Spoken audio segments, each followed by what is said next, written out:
these up. Alright, so since this one came up on the top, one of the things that is a really useful tool inside of Photoshop that a lot of people are not aware of is using eyedroppers to make adjustments. I'll be honest with you, I think Camera Raw is my favorite way of making adjustments inside of Photoshop. This is photo adjustments, pardon me, just because the tools are more modern and easier to use. And also all the sliders are in one place and you can kind of do that. But eyedroppers kind of have an interesting charm about them. And let me show you. So what we're going to do is we're going to open up levels. Now this will work on levels or curves. So we're just going to go under the adjustment layer here, and of course that goes down the bottom there. But what I'm doing is I'm just clicking on adjustment and I'm choosing levels. Let me pull that out to the side so you guys can see that. I'll pull it over here. And we're just going down and we're clicking on levels. So now whenever we create an adjustment layer, what it does is it just puts the adjustment above the layer instead of baking it in. Because if we go up under image adjustments, we also have levels and curves. But the problem with levels and curves here is that that just bakes it into the photo and it changes the pixels on the photo. If we apply it as an adjustment layer, this means that we can change it later because we can turn it on or off. It's just a layer above the photograph. So it's a better way of working. So what we're going to do here is we are going to use the levels. So I'm just going to take the layers, I'm just going to put them back in the side here just to give us a little bit of screen real estate. And whenever we're on an adjustment, you'll see the properties panel will open. If it doesn't, just double click the adjustment and that will open the properties panel. The properties panel is where we make the adjustments. Now, when I'm looking at this photo, if I wanted to use levels, which, levels is a good, tool to use for some quick adjustments. So on the left is the shadows, on the right are the highlights. This is our histogram. So we can see this photo is lacking a little bit of contrast. Now, to just eyeball it, and honestly this works a lot of the time, I can just take those shadows and just pull them right to the edge of there, and notice how it gives the image a little bit more punch. And then same thing here, see where the whites are getting kind of blown out? That means nothing is pure white. So if we pull this here, what it does is it forces everything at that arrow now to become white, and everything to the right of it will be clipped. So we've essentially just made two quick adjustments. And then the middle adjustment, which is really quite useful, is a midtone adjustment. And so you can go here and you can lighten or darken those midtones. So that's essentially what we're going to do. But now, rather than eyeballing it, there's a thing that happens when you're going here. If I hold down the Alt or the Option key, look at the shadows. What I'm doing is I'm looking for the darkest point. As I pull that, notice those areas get dark. That means it's clipping the image.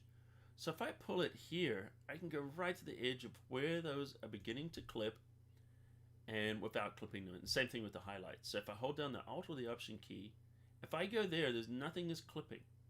Those areas that start to appear are being forced to pure white. So if I click there, I can do that. So I can use them this way. Let me reset by hitting the reset button down the bottom. Okay, here's how we can use these eyedroppers to help us do all of this. And what they also do is they also fix a lot of the white balance issues. So what we're going to do is we're going to start with the black eyedropper. So we're going to click on the top here. And rather than move the slider, we're going to click this on the photograph. So why don't we just do what we were doing before?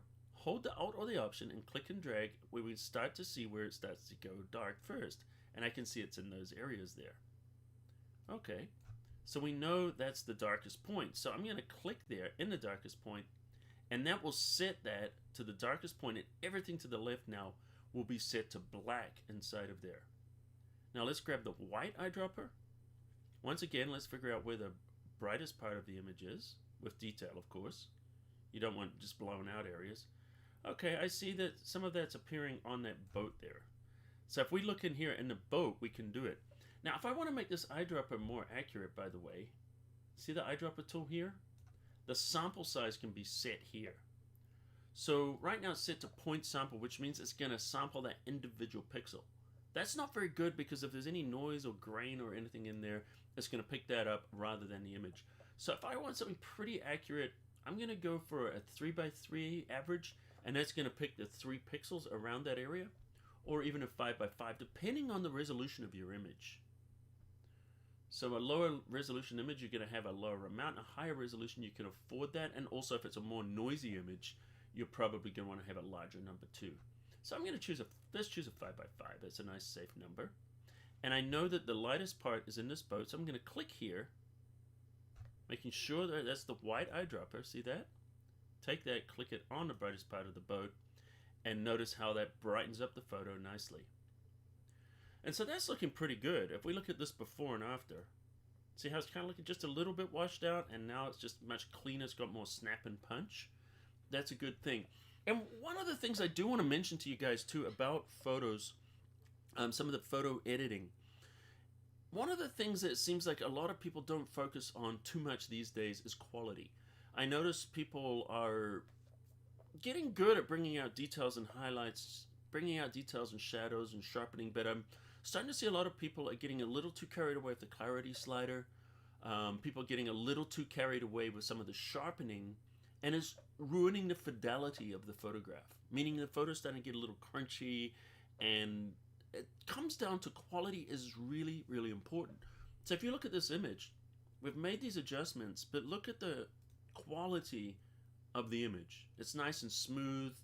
You know, we can sharpen and do things like that, but always try to maintain that quality, and that's why we do things like non-destructive. You've probably heard a lot of, you know, people saying, well, let's use non-destructive, and maybe you're not sure what it means, or maybe you think, okay, non-destructive is good because I can go back and I can change it later, which is definitely a huge advantage. But another huge advantage that people don't talk about too much these days is a non-destructive adjustment doesn't damage the pixels. It maintains the quality. So you want to be avoiding things like halos and banding and things like that. And, you know, the images get too crunchy when you overdo it. So just pay a little bit of attention to that. So anyway, so we've done this to apply those. And then there's a third one here. This is not the midtone, even though you would think it'd be the midtone because the gray slider here is in the middle. But this is actually a white balance tool. So if we look for an area inside the photograph that should be a neutral gray, this will give us very accurate colors, or faithful colors, as we would say. So say this area should be gray and there's a little color cast kind of hitting it. If we click there, it sets it to gray and changes the rest of the color around the photograph to match that. If you don't like the result, which I'm not really liking what it's doing to the water, maybe I could go, maybe my drone, let's click on the drone and see what happens. So if we set that to gray, see how it kind of changes it? Or even this part of the boat there, let's click on there. I kind of like that. So if you don't like the initial gray area that you click on, just try a different area until the photo looks the way you want it to look. And so if we look at this before and after, we can see, you know, it's really giving it a lot of punch. But notice that it's not overly contrasty. And that's one of the things I've been noticing too, that people try to get too much, the photos can become too dense, and which is too much contrast. When they get too dense, they're also losing quality and just not having that polished professional kind of touch. You guys know what I mean by that? Just having a little bit of tea here. And I go over there and I see DM. Nice to see you from Monrovia. All right. So what we want to do here is, let's move on to another photograph and do something else. But bear that in mind, what I was just saying there. Okay, so this time, this is something that people want to do a lot. So we see this a ton in compositing, right? So you cut out the image and you get that perfect cutout, but it looks fake. And there's many reasons these can look fake. Bad cutout jobs, the edges can be too sharp, the edges can be too blurry, you know, shadows, lighting, all that stuff. But what we're going to focus on is color. So if you look at this particular photograph here, so I shot this at Death Valley, obviously during magic hour. You can tell because of the warmth of the light and also the length of the shadows. So if maybe, you know, a lot of people, a large percentage of people actually are colorblind. So not everybody sees that when you're looking at a sunset or sunrise. You know, people talk about the beautiful warm colors. Maybe you don't notice that in there. But what you can do is you can see the longer the shadows, the later in the day or the earlier the morning, because the sun's lower. As the sun goes over the top, you know, it has almost no shadows when it's going straight down. And that's why, one of the reasons why it looks beautiful at this time of the day, because those shadows add form and definition so you can make out the shapes of objects. And also, you know, because of the particulates in the air, it also diffuses that light, makes it a larger light source, and that also gives it that beautiful golden hour color. All right, so obviously that's shot at that time. Okay, if we go to the shot here, this is Lena, and I photographed her in my studio. And I used Pro Photo strobes in here. And so obviously these strobes were set to a different color temperature. They were daylight balanced, and it's not quite matching. In fact, you know, it's not matching at all. So when we look at this, it's like, okay, you dropped a photo of a person in there. So there's some tricks that I have, and I'll show you the trick after I apply the color effect. But the color effect here is quite simple, really. So with the layer selected, with that person on top, and by the way, if you guys have any questions, feel free to drop them in there. The axe was photoshopped. Actually, it wasn't. She was actually holding that. That's my Ibanez guitar, but that's okay. But we're going to go in here, and we're going to go into Image Adjustments, and under the adjustments, we're going to go to something called Match Color. Now, Match Color is really quite a useful tool. I'm going to click on it. And let's have a look at this. This is something that I think you guys are going to find a tool you'll visit often when you're doing compositing. And compositing is just a term, means combining more than one photograph. So we've got some sliders here, but what we need to do is tell Match Color what we want to use for the sample. So right now it's not really doing anything. So we're going to go down to the source. And notice we've got a bunch of tabs up here. This one is matchcolor.psd. So under the source, if you've got more than one window open, you'll see all the windows there. These are all the windows. You can see, you know, eyedropper, they're all there. So we want to select the image we're working on right now, which is Match Color. Now, just honest, little side note, maybe some of you were thinking, and I'll just say what maybe you were thinking is like, oh, there's different ones in there. Does that mean I can snatch the colors from one photo and apply it to another? Absolutely. So if you wanted to get a cinematic look, you could have a scene, a screen capture from a movie or something in there, and then select that as the source and apply those colors over. So yes, you can. Okay, so let's choose Match Color. And so now we're working within the same document. Now this document has 3 different layers. So we could choose which layer. We could choose Merged, which is going to essentially treat it like it was merged and take a color sample of the whole image with all the layers. Or we can go down and choose a specific layer. So I'm going to ask you guys which layer you think we should select, and I think it's pretty obvious, and I'm also giving it away because I'm pointing to it. But if you look in the Layers panel, you'll see that is our background layer. So let's select there, and now what it's done is it shows a little window here, shows this is the file we're using, or the image we're using to grab the color, and now it's applied it to the image. Okay, it looks pretty horrible right now. But that's because all we've done right now is we've just chosen our source. We haven't made any adjustments yet. Okay, so let's look at some of these adjustments. There's 3 different adjustments here. And before I even move them, why don't I tell you what they are? Luminosity, color intensity, and fade. So let me give you a different name for these that might make more sense. So luminance, let's just call that brightness. Color intensity, what we're going to call that is saturation. And there's a little caveat here because it's not just the saturation of the image, it's actually the saturation of that layer. So this is the image we're working on. And then fade is how much of that effect are we going to apply. So think of that almost as a saturation from the layer we're sampling from, or just a slider. So if I take the fade and I push it all the way to the right, notice nothing is happening. So you could also think of this as, you know, an amount. So why don't we dial it up and choose, okay, how much of that color do we want from the underlying image? Maybe there. So notice her skin is starting to take that more kind of an orangey tone, like she would be there, but it's definitely looking a little saturated. So I can take that color intensity, pull it down a little bit, and notice what we're doing now is we're reducing the saturation, and it's starting to get a little bit more of a realistic result. Now finally we can take our luminance, and if we want to make it brighter, we can make it brighter, see that? Or we can make it darker. So what essentially we're doing is we're just trying to blend it in.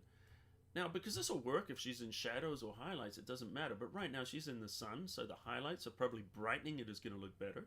If she was in a shadow, reducing it. And then when you've done that, you can play around with these color intensities. And notice what happens if I take it all the way down. I just want to mention this. And if I go all the way up, notice what happens here. That's a little much. But what it's doing is now it's applying the color from there. And if I take the color intensity all the way up, it's got her original color plus what it's applying from that adjustment there. Does that make sense? Okay, so let's go back. Once again, we're just going to take that fade just about where we feel like it's looking good. And notice I didn't do a whole ton on there. So if we look at this, the before and after, see what we're doing? We're just bringing in that color. Before, after, and so you can see it really makes quite a difference. But I notice the fade, I'm only applying just a little bit, so you don't want to get too carried away with this and apply too much, or it's just not going to look good. Okay, and then you just click OK to apply it, and then that's it. You'll be done right there. That's our adjustments. All right, let me see. Do you guys, Satriani, that is actually it's not a Satriani signature, but it is the 540S, which is the S-type body which Satriani plays.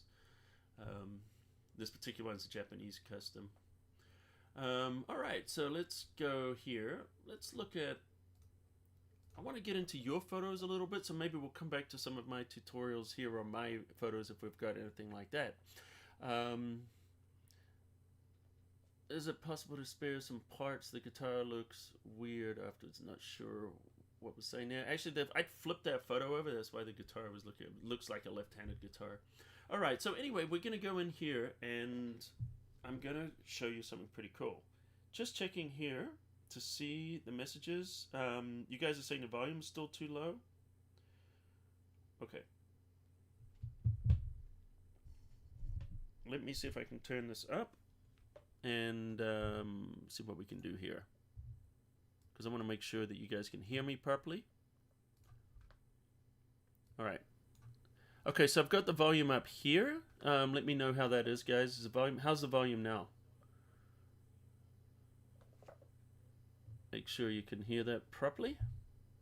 Volume's good. Volume good. Okay, good. Better. All right, great. Thank you for letting me know that. I apologize if it was hard to hear. All right, so here we are with our Live from Lockdown, and we've got another Photoshop tutorial that we're going to start right now. I'm going to do one more quick Photoshop tutorial. We'll make this one really quick, and then we're going to look at some of your guys' photos and make some adjustments. So just do me a favor, if you guys don't mind, if you're liking what you're hearing so far, just hit that like button there, because that will help us by boosting the algorithm with YouTube. And also, if you guys are new here and you haven't yet subscribed, you'll see a subscribe button somewhere there. It's on the bottom right corner of my screen, but maybe your screen is a different place. If you don't mind hitting that subscribe button, what that's going to do is it's going to give you the notifications when we go live with more of these, and you'll get more tutorials from me. And also turn on the notifications. And if you guys are subscribed and you haven't turned on notifications, please turn those on, because what that will do is it will alert you when we do these live streams. Because, you know, I send out newsletters, but I'm not always going to send out newsletters for these. And I'm not always, you know, because right now, you know, we're doing these every Thursday. But there might be times that I might just jump on and just do a quick 30-minute live stream. And if you don't have the notifications on, you won't know that it's happening. Okay, so that's kind of why we do that. Okay, so why don't we move in now? What we're going to do with this here is, this is a kind of a cool little poster I saw in New York City. A lot of cool stuff posted on the walls there. So what I'm going to do is I'm going to show you guys, like just in a few clicks, how to turn this into a drink. We're going to turn this into a can of drink. So let's do it right now. So first of all, we've got to get rid of the distortion. There's a lot of like crazy distortion going on here. So we're going to go under the crop tool. Under the crop tool, you'll see something called the perspective crop. So we're just going to start there and just drag that out. And then what it does is it creates a cropping area. Now we want to just kind of find the corners. So let's just click on that corner there. Click on that corner. And of course, if the corners are not there, just watch these edges. See the edges, the blue edges there? And we don't see the bottom, so I'm just going to pull this down a little bit. And let's go drag that in. So what we're doing is just kind of filling up those edges. So I'm right on that edge there. Pull it down a little bit more. And it looks like that corner is missing, so let's pull that out. So that's where the corner would be, and you can kind of see that just by following these perspective lines. It's really quite easy to do. And to apply it, all we need to do is just kind of click that check mark, and that will fix it. Okay. Papa Michael was just saying there that there's a lot there in Photoshop. He forgot about match color. Alright, so what we've done now is we've fixed this. Now I'm going to show you how I can put this into a 3D can in just a couple of clicks. So what we do is we go up under 3D. Now if you have Photoshop CS6, you're not going to see the 3D unless you have Photoshop CS6 extended. Just so you guys know that. And 3D inside of Photoshop CS5 and earlier is completely different. Alright, so 3D, new mesh from layer, and then what we're going to do is just put that onto a mesh. And we've got these mesh presets. What are mesh presets? These are shapes or different objects that we can put this onto. And we're going to choose soda, and just click. And we're not going to change our workspace, we'll just let it apply. And notice immediately it puts it on the can. And of course, you know, we can move this around and look at it. So it's pretty easy, but it's a little stretched. So what I'm going to do is I'm just going to show you one thing here, and then we're going to jump into the photos. I'm going to show you how to adjust these textures, which also is really easy. If any of you have done 3D before, the tools in Photoshop are actually quite simple. All right, so we're going to choose 3D, and then under 3D, we're going to open up our 3D panels. Let's go under Windows, 3D, and there's our panels. And what we're looking for is the label material. So there's the soda there, and that's our material there is in the label. And I just double clicked, and what it's done is opened up our properties panel. So what we did is just opened up two panels here, 3D and properties. So you could go under window here, 3D and properties. But if you double click on the can, you'll see label material. This is our texture. And there's our properties panel. To open it, once again, double click, properties panel will open. Awesome. All right, so what we want to do now is just change the size of it. Now, it's not right here. What you got to do is go up where it says base color. See, this is our model there. Click on that. Right next to the color, this is our texture. And choose Edit UV Properties. Now, these UV properties have nothing to do with UV light. They actually, what they are is the UV is just XY coordinates. What does that mean? UV is just width and height. Okay, so we've got scale. The U is our width, and the Y or the V is our height. So this is width and height. I don't know why they don't call them width and height, but this is what they do. So if we go under here under scale and we make it smaller, look at that. Now we can get rid of that distortion and just squish it down a little bit so it fits. You can't quite see it. This is also the offset, is how we just kind of rotate the texture. So let's rotate that texture, just click under here, and we can rotate that around. Look at that. So we're not rotating the can, we're rotating the texture. And that's it. It's pretty easy. And you could just render that out and use that image and add shadows and do all kinds of other things. But we're not going to go deep in 3D right now. Just wanted to show you guys that little tip. So I don't know if that was useful for some of you. It's kind of a fun little thing that we can very, very easily do inside of Photoshop. Okay, so I'm going to get rid of this. And I do have another tutorial where I go a little bit more in depth than that. You can check it out there at photoshopCAFE or on our YouTube. Alright, so what I'm going to do is I'm going to close these down. Before I do, I'm going to show you a cool little tip. So, have you guys ever had like a bunch of, you know, panels here, and you've got all these images like that, right, in different tabs? And you want to combine them into one document, right? So this is just a Photoshop tip. So what do? You go in here and you grab that, you drag it in. I know what you do because I used to do it myself. But there's a quicker way to do that. So rather than having to do all that with these tabs open, just go up under File, and we're going to go down to Scripts. Now there's a bunch of cool scripts here in Photoshop. And you don't have to do any programming or anything. They just do things for you nice and easily. So what we're going to do is we're going to load files into a stack by clicking on there. And this is where you would go find all the different files that you want to put into one document. That's what a stack is, just different layers. But we can also choose to add open files. Okay, so I guess those ones are not going to work because they're not merged. Okay, that's something I've learned. Okay, so it's going to select the ones that are flattened. So let me just cancel that, and I'm going to show you. If I just merge these, most of the time when I do these, I'm actually doing them with like screen captures and different things like that. So okay, let's try that again. Now that these are merged, they will show up. And we are going to choose the scripts, and we're going to go down now, and we're going to load files into stack. Add open files. Okay, because they want me to save them. I'm not going to save them because I don't want to ruin those files. But essentially, that's what you would do. And you would choose open files and then just click OK, and all the open files will go in there. So I'm not going to make that happen. I'll show you another tip instead, how to close all of these. We can right-click here, and we can choose to close all, which will just close all the tabs, or we can close others. So this is going to close all the other tabs except for the one we're in. And it's probably going to give me a thing here because it wants me to save these since I flattened them, but I'm not going to. And notice we closed all the windows except for the one we're working in. All right, let's jump into some of your guys' photos right now. And I'm going to open up Adobe Bridge.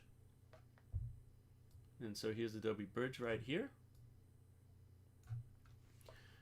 And I don't know how many of you guys there are using Adobe Bridge, but Bridge is really great. It kind of does some similar things to what Lightroom does. So Lightroom, you move everything into the, well, you kind of catalog it in Lightroom, and Lightroom does a lot more photographs. So if you've got a bunch of photos that you want to organize and manage the photos as well as make the adjustments, that's what Lightroom does. What Bridge is kind of like, if you take Bridge and Camera Raw, it kind of does the same thing as Lightroom. Just not as robust. Like Bridge can't handle the amount of images Lightroom can, but as far as the organizational part of Lightroom, Bridge can do a lot of what Lightroom can in that area. So if you're working with a less amount of images, it's a good way of working. All right, so what I'm going to do now is I'm going to select a few images, and these are your guys' photos that you submitted. So I'm going to grab that one. Let's grab this one. I'm going to grab that one, and that one. So let's have a look at these ones this week. And by the way, if you guys want to submit your own images, you just got to put it into a link there, and I will give you that link.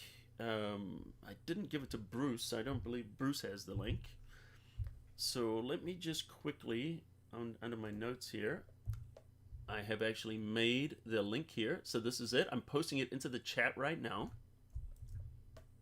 So it's coming in here. There we go. So if you guys look in the chat, I just posted that link. That's where you can submit your photos. This will help you for next week because I'm going to select different ones each week. And so that's just a Facebook post I had. Just hit reply, put your photos in there, and make sure they're 2,000 pixels wide or more.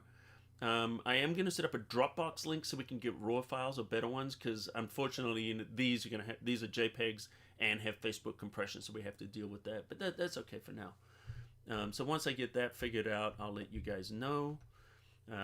If you're a Dropbox expert, just shoot me a message, and I will, help me set that up. Because I was able to set up a Dropbox folder, but wasn't sure how to set it up where people could contribute and stuff like that yet.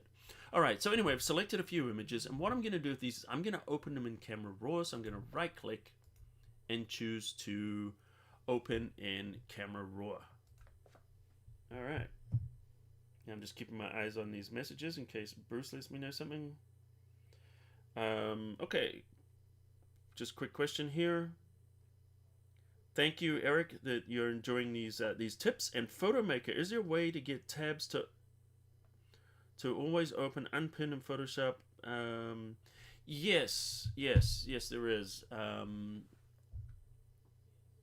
Let's go to Photoshop here, because what we're doing right now is we've got these working in the tabs view.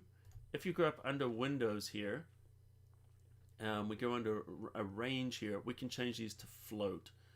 So if we float all windows like that, then these will open like this.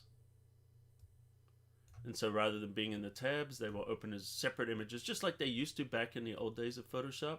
And if you drag to the top here, you can drag them and they'll go back into tabs. Or if you have a bunch of them and you choose under here, under Arrange, we can choose Consolidate all the tabs, and all the floating windows will be pushed into those tabs.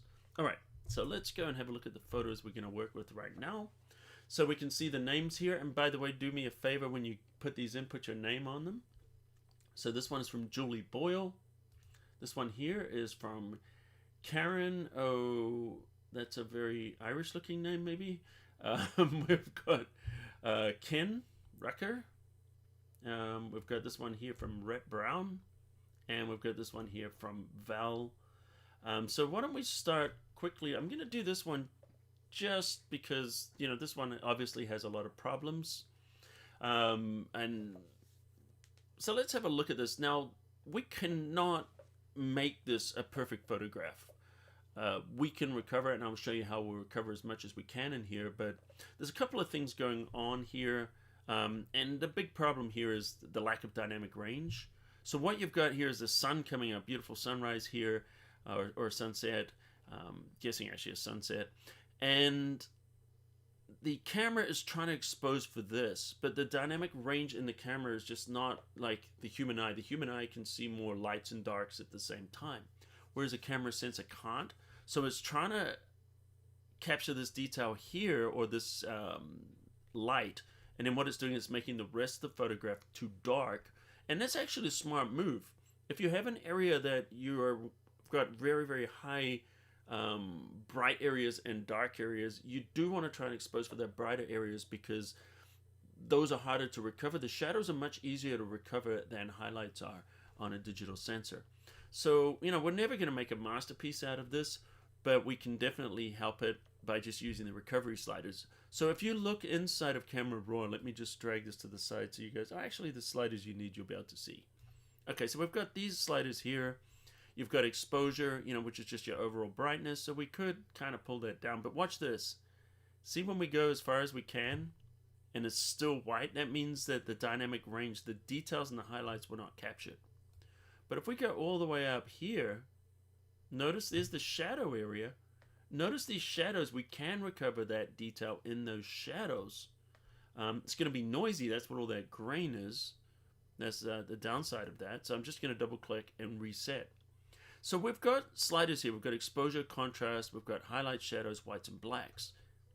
If you don't see it like that, what you want to do is go into the camera calibration, which is here somewhere. I barely ever go into the calibration. Here we go. And you'll see different versions. So if you have an earlier version, you'll see something like this. Now it says exposure, recovery, fill, light, blacks. Have you ever seen that? So that essentially that's happening because you're working in an older processing version. So when we change this version, the sliders are going to be up to date. So let's go back to our camera calibration, take it to the newest version. And now the sliders are going to be what they should be. So shadow and highlight is essentially what we're going to be used. So if we pull the highlight all the way to the left, it's recovering as much as it can from there. Pull the shadow all the way to the right, it's recovering as much as it can from there. And then you could play around with the exposure and get it sort of to there. So obviously there's a lot of grain and noise. Also, we're dealing with some Facebook compression on here, so it would be a little bit better if you're working from a raw file. Plus a raw file will have more dynamic range. But if we look at this before and after, you know, essentially that's a recovery just from a highlight and shadow recovery is what you're going to do for something like this. And then you've got all this grain, we've got noise. We can go under here, under the lens here, and we can fix that. Let's go into detail here. We can reduce the noise. So we've got two different types, luminance and color. Color is when you see it's kind of blotchy, like the colors kind of, you'll see pixels of different colors. I'll show a better example of that later, but notice as I move the color, see that? Look up in this left here, you'll see this green and brown there. Look at that. See the green and brown? As I move just the color slider, we've got rid of that. See, that's the color noise. And just by reducing that, we don't lose much integrity of the image, but what we do is we get rid of that blotchiness. And then we can use the luminance to kind of just smooth it out and get rid of the grain. And just kind of watch that, because you will lose some detail when you do it. All right, so that's just kind of basically what I would do with this photo. So that would be a before and an after. Okay, let's look at something here. Like, let's look at Julie's one. And I'm looking at this, and this is a beautiful photograph. Now, what I'm looking for here is, you know, these artifacts. I'd like to see these a little bit crisper, a little bit sharper. So we're going to be kind of cutting through the haze, and this is a good time to be using this tool over here. That's the, let me pull this over because I don't think you guys will see it. I just want to make sure. Actually, can I move my photo somewhere else on the screen? Hang on, just give me 1 second here. I'm going to try and, there we go. If I move myself to this corner, then you guys can see this better. How's that? There we go. Now you can see all the sliders. All right, so this is a great time to be using the clarity sliders. We've got texture, clarity, and dehaze. So this is actually what dehaze was created for. So if we take the dehaze and we increase it, what it does is it just cuts through, and this will give us more contrast there. Now, one of the things you'll notice when you use that dehaze, it will darken the shadow areas. So when you use it, you might probably just want to adjust a little bit of exposure maybe to compensate for it. And also, if I want to make these textures pop a little bit, I can use texture. There we go. See how the detail now is coming through in these rocks. So you guys can see that there. So if we go from here, before and after, notice it's now got a lot more snap and punch. Now, you know, there's a lot of different things we can do here with vibrance and saturation and things like that, but let's have a look at a color temperature a little bit too. If we decide to warm that up, we get an interesting kind of feel to that image. If we cool it down, we get another feel. See that? Which is right and which is wrong? Well, there is no right and wrong. It just depends, you know, what kind of a feel do you want for this photo. If you want to get something pretty accurate to what's there, you can go up here under the white balance tool. See this little eyedropper? Grab this eyedropper, and we know that these rocks are gray. So if we click on the gray in the rock, that will set the white balance for this gray to be neutral, and then that will set the white balance for the rest of the photograph around it. So if we look at this, there's our before, and there's after, so we're just kind of giving that punch. Now you might like this area in the background to be, you know, a little bit more hazy because it is kind of nice. So, you know, another way you could do that is just applying the adjustment layers. So, let me show you what I mean. Not adjustment layers, but localized adjustments. So if we grab our adjustment brush here, and I take this brush and I just kind of paint in this area here.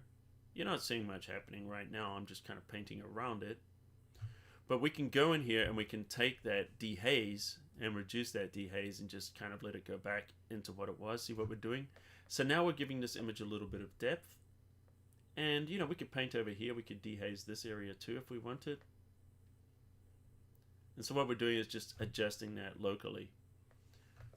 And then if we look at this before with the P key, and after, you can see we can kind of do a little bit of that too. And if we roll over here, see that red around there? That red is showing the areas that we've masked with that adjustment brush. And someone asked a question here, Rhett Brown, are those clipping indicators in the histogram? Yes, they are. And let me show you that. So if we go up here in the histogram at the top here, if we click these little triangles, these are going to show us the shadow clipping, and this will show us the highlight clipping. Notice right now there's no clipping. So we could give this more contrast by increasing the blacks. Oh, hang on, I'm on the adjustment brush. Let me go to the overall photo. So if you slide things and nothing happens, make sure you're not in a local adjustment, which is what we were. Okay, let's do that again.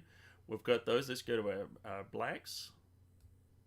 And as we push those blacks, see that blue will appear where it starts to clip when those triangles are turned on. See that? And let's pull it back a little bit. So we can go there and notice we're giving that a lot more contrast. Same thing with the highlights or the whites. Let's choose the whites here. And I'll explain something in a second there. See, now it's starting to blow out. We can pull that back. I didn't necessarily want to give it as much contrast as I am here right now because I think that kind of takes away a little bit from the mood, but you definitely can do that.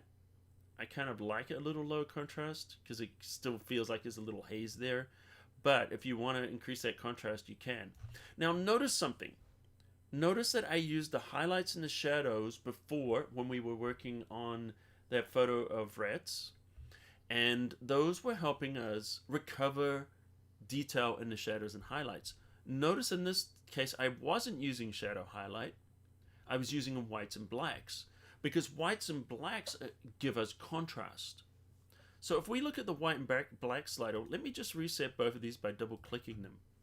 If we go up to contrast, notice we can increase the contrast significantly, right? And they're still not clipping. So we can turn that all the way up. Okay, so now I can start to see a little bit of red, the clippings there. So we're getting a similar result here by increasing the contrast as we do by increasing the blacks and the whites. We're getting the same result, right? But the reason I use the blacks and whites rather than contrast is because when I do contrast, it's adjusting the darks and the lights equally. So we can reduce the amount of contrast, which is actually quite nice. And I'll do this a lot, as I'll reduce the contrast, but then I'll go into the blacks and whites and do these independently because now I have separate control over the shadows and the highlights. So maybe I don't want to push those highlights out. I just want that contrast in the shadows only, not so much in the highlights. So think of black as shadow contrast and think of whites as highlight contrast rather than just the adjustment. So highlights and shadows are recovery. Whites and blacks are adding contrast or definition to your shadows and highlights. Does that make sense? All right. How is adjusting the black slider different than adjusting the dehaze slider? The dehaze slider works differently. It's using a special algorithm, so it's not just boosting contrast. So if you look at this, it's not just doing that. It's also applying definition. So it's adding like a combination of contrast and maybe a little bit of kind of clarity on there. Now clarity is what everyone used to use before dehaze, for doing this kind of work. But notice what happens. Clarity increases the mid-tone contrast. Notice the difference. If I'm just doing clarity, it kills the colors. And you'll see halos around edges and stuff like that. So it's not necessarily the best for that. But if we use the dehaze, notice it's giving that. So it's not destroying our saturation. In fact, it's adding to our saturation. So it's adding contrast, it's adding saturation at the same time. So it does a little bit more there than just that. So shadows and highlights are not affecting the colors, they're just affecting the underlying tones. Does that make sense? All right, so let's move on, guys. Let's have a look at something else. Let's have a look at another one of these. I'm going to look at Karen's one here. And this is a great photograph. I really like this. Beautiful photo, lovely composition. You've nailed the shutter speed, with the splashes of the water here. Are you on here today, Karen? Let us know if you are. But I think you've really nailed this photograph. This is a wonderful photo. Now, I'm noticing in here I don't have the RAW file to work with, of course, so we're just looking at the JPEG with a little bit of Facebook compression. But that's fine. So I've noticed one of the things here in order, because I can see, for those who are photographers, some of you are designers, some of you do different things, but for the photographers, I'm looking at this and I'm realizing, okay, in order to capture these splashes in the water here, you have to have a pretty fast shutter speed. So you've got that shutter speed turned up pretty fast, and because it's a fast shutter speed, it's not getting as much light. It's not a brightly lit day here. Notice this. It's overcast. It could even be in dusk. So you're probably struggling to get enough light into the camera. So one of the things you're doing is opening up the aperture a little bit. Not fully open because you don't want to completely lose what's going on in the background, but this is a pretty open aperture here. And in order to still get enough light in, you've had to turn up the ISO. And this is why we're getting all this grain in here. So this is just kind of a combination. I might have tried to open up the aperture a little bit more so I can reduce the amount of ISO and maybe not get as much grain, but we're going to have a look at this right now. So once again, this is a beautiful photo, and you could say it's a beautiful photo as it is, but I'm just going to show you what I would do or could possibly do. Okay, so what we want to do is we're not really seeing his face too well, so we want to open up the shadow area a little bit. So let's push these shadows up a little. Once again, recovering, and notice what it's doing is it's giving us a little bit more definition here in the photograph. Okay, so we're kind of getting there. Now, I want the colors feel a little washed out, so I'm going to give it a little touch of vibrance. And in this case here, I might even go into the individual colors. So rather than just push this vibrance all the way up, where it just looks ridiculous, I'm going to give it just a touch. And now we're going to go into the individual colors. And the way to do that is if we look up here, we'll see this Hsl adjustment. Now we could guess which sliders we want to adjust. Let's go, we've got two areas. We want to adjust the luminance and the saturation. In fact, why don't we start with the luminance? Well, what is the luminance? That's how light or how dark it is underneath these particular colors. And by adjusting that, it lets the colors show through better. But rather than trying to guess here, what we can do is we know we've got our Hsl adjustments open. Let's go up here and you'll see this little icon. If I click and hold on here, we'll see we've got Hsl, which is hue, saturation, and luminance. So why don't we start? Let's start with our saturation. And I just want to start in the saturation here. And just checking here and make sure we don't have any other questions coming in while we do this. And I do see we have some, and we'll look at those in a second. Okay, so what I'm going to do is I'm going to go under the greens here, and I'm going to click and drag. Notice I can increase the saturation there in the greens. See that? Or desaturate. So I'm just going to give it a little boost, and we'll see how this goes. And let's also try to get into these orange tones, into the yellows. So we're giving a boost of saturation. Let's find some of the blues here. Maybe we'll give those a little kick. And notice I'm just clicking and dragging on those areas. Alright, we're starting to get somewhere.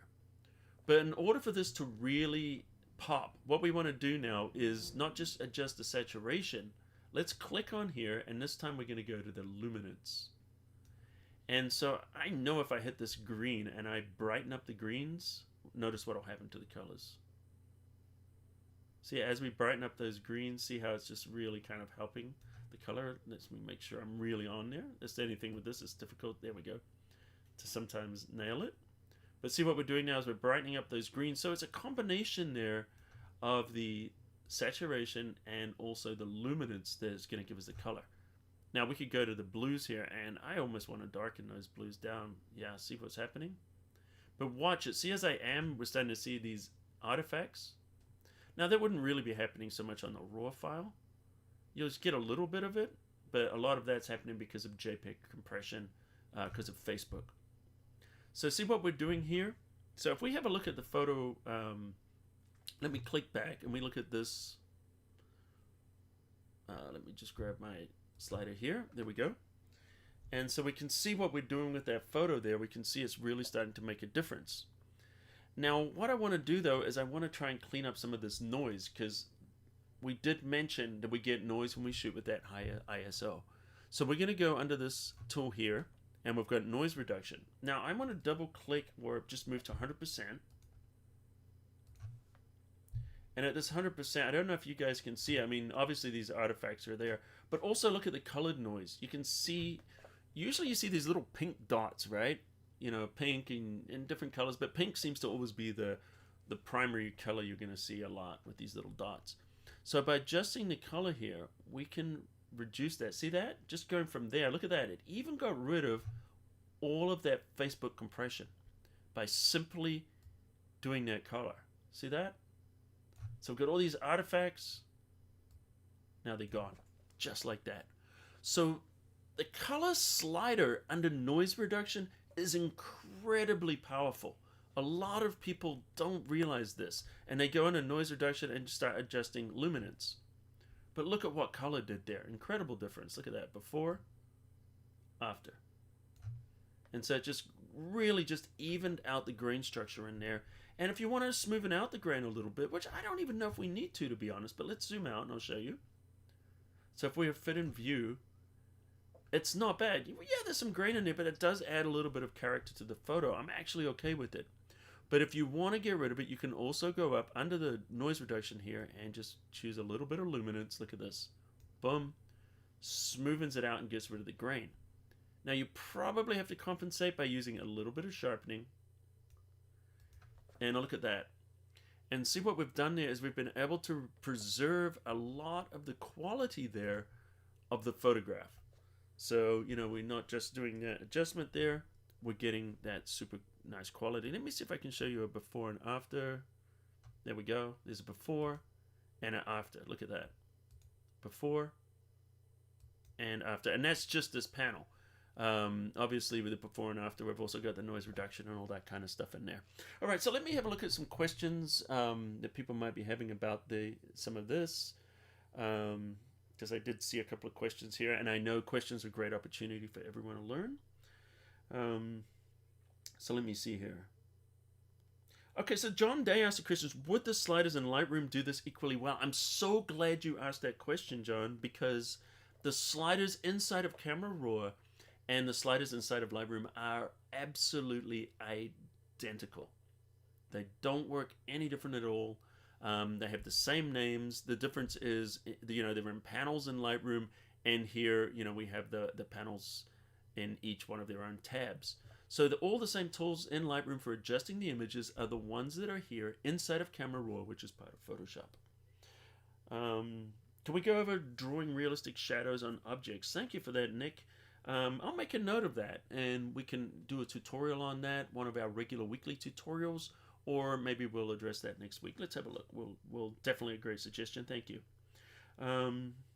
We covered the clipping indicators in the histogram if maintaining or accentuating haze in Photoshop. Okay, so PhotoMaker is saying if maintaining or accentuating haze in Photoshop versus Camera Raw, is a blur better or reducing contrast better? If you're trying to maintain your haze, it's actually a combination. You know, when we're trying to throw the background out and focus maybe a little bit, but you definitely want to be doing something there with the contrast and also the color saturation. So if you want the background to look like it's further away, we call that atmospheric perspective. There's three things that happen there, but the two most important ones, the contrast is reduced, the color saturation is reduced, and maybe it could be blurred a little bit. But if you do blur it, make sure you add a little bit of grain, you know, to compensate for that. But you'll actually see a big result just by reducing the saturation, the amount of color, and reducing the contrast. You might not even have to blur it. Would this be a good shot for a graduated neutrality density filter, or would you need, and this is PhotoMaker again, I'm going to guess that would be the previous photo we're talking about here. Yes, this would definitely be a good shot for a graduated neutral density filter. I'm even wondering if this was shot on a phone. Actually, I'm starting to suspect it was shot on a phone. So for a shot like this, generally what I would do is I would step forward. I wouldn't want this in there. I would probably work a little bit more with the composition, maybe capture a little bit more of the land in here, straighten it up a little bit, but then I would take multiple shots. I would take a shot where I'm exposing very, very bright, so I'm exposing for all these dark shadow areas, and then I would take a shot where I'm exposing darker to capture the detail and the highlights and blend those together. 2 weeks ago, we did some of that exposure blending, so check out the live stream from 2 weeks ago, and you can see that. What else we got? Pat here. Can you select only part of the photo to reduce the grain? Okay, let's go back to our photo here. So if you were working with the adjustment brush, or let's choose the gradient here. So if we were choosing our gradient tool here, and so the gradient, we just click up here and this reduces everything, reset, and there we go. Yes, we can. So the adjustment now says graduated filter, whereas before it showed just adjustment, it said adjustment. And so when you see this little minus and plus, this tells us that we're working inside this kind of inside this tool. So it's only affecting the area. And let me just show you here. If I turn the exposure down, you can see that's the area that is affected. So we're not going to change that. We could go down here and we could choose noise reduction and just go down, and if we wanted to reduce the noise there, we can. See how smooth it is now? Couple of things to be aware about this. Number one, you're not going to have the separate control over the luminance and the color noise, which is so essential. And also you wouldn't want to do what I just did here, because you've got grain and then it's all kind of it's just too smooth up here, so it doesn't match. However, sometimes when you're working in here, the shadow areas can tend to get more noise than the other areas. If that was the case, I wouldn't use the gradient tool. In fact, let me just click away here. We'll go back so I can get rid of it. I just select it, hit delete. That's how we get rid of that. And for some reason it's not deleting. Okay, that's fine. Let's just go here, and I'm just going to grab an adjustment brush. So if I wanted to just have an area of shadow, maybe where there was a lot of noise, I would paint with this adjustment brush here, and then go down. You see you've got noise reduction available there. And also moire deduction. Moire is, if you get like a texture, this is good when you shoot material like somebody's wearing a jacket or a shirt, and then the texture creates that moire pattern. When people have got a busy shirt, if you've ever been videoed, and a videographer will say, hey, make sure you wear flat color. Same with photography. And then that moire pattern can come in from a pattern that conflicts. You can also paint that down here using moire reduction. And see that what I'm doing, I'm just there. And you could actually paint away those moires as well. Let's see what other questions we've got there. If we plan to sharpen in Photoshop, could we not sharpen in ACR? Yes, you could. So let me mention that. So let me just hit undo a couple of times here. So I could sharpen this right here inside of Camera Raw, or I could choose to open all of these. Let me just click them all, and I'm just going to open these images inside of Photoshop.